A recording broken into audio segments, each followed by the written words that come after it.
Yo YouTube, in this video I'm going to be talking about using triads in your improvisation to create interesting colors for when we're playing over dominant, static dominant chords or just over 2/5s. Oftentimes we wind up either playing mixolydian or just inside the dominant scale itself or the blues scale, and by no means are any of those bad, but they can get a little stale if you use them too much.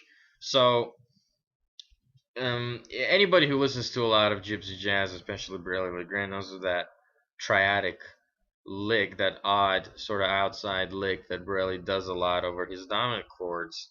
If we use a C7 as our example, he would play something like this. Okay? I don't know about his personal thinking about it, but the reason why those work is because usually they have 1, 2, or more of any of the altered tones in them, like sharp 5, flat 5, and sharp 9, flat 9. My first example I could show you is an A flat triad. Here we have your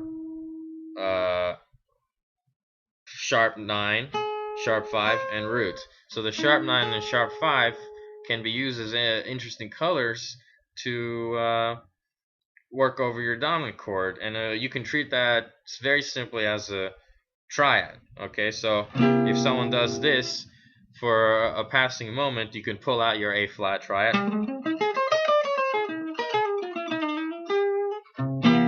Okay, and that of course makes a very interesting sound. Or you can carry that a half step up to an A triad, which will have your third, your 13th, and your flat 9, and do the same exact thing with it, with either some variation or none to begin with.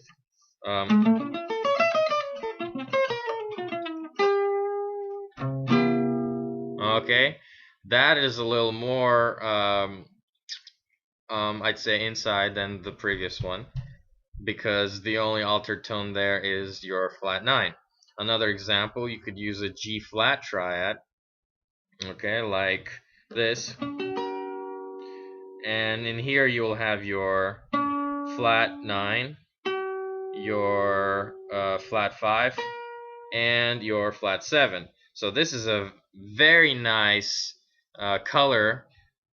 You can use it in combination, for example, with your A flat.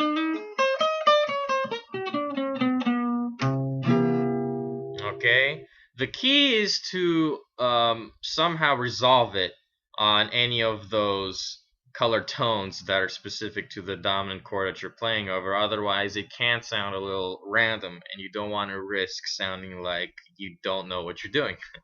Another example, and this is actually very popular in gypsy jazz, is to use half diminished or minor sixes over your dominant chords to capture that 9, your 9 color tone. So if we're playing a C7, we can play a C9 and of course improvise over what shape that actually creates, which is the E half diminished.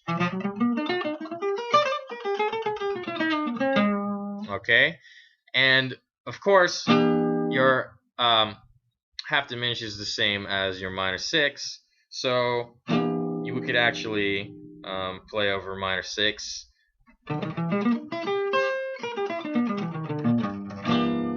G minor 6 or E half diminished, which is the exact same chord in different inversions.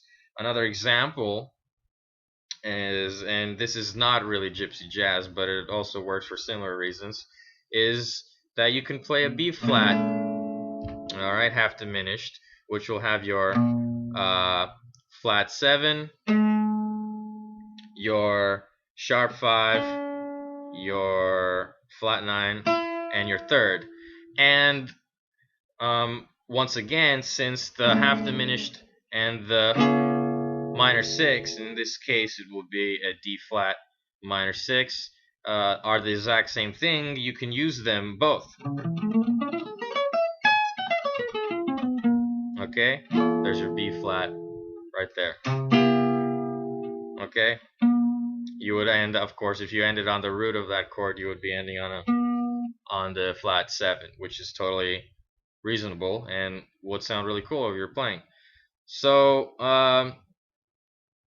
mess around with any of those ideas, and remember that don't treat them as licks, treat them as concepts.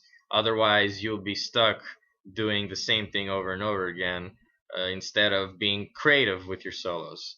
And figure out the best ways to land on those triads, and think about the relationships to the static chord that you're playing over. And I hope that helps you spice up your improvisation over static dominant chords, and more videos will come soon.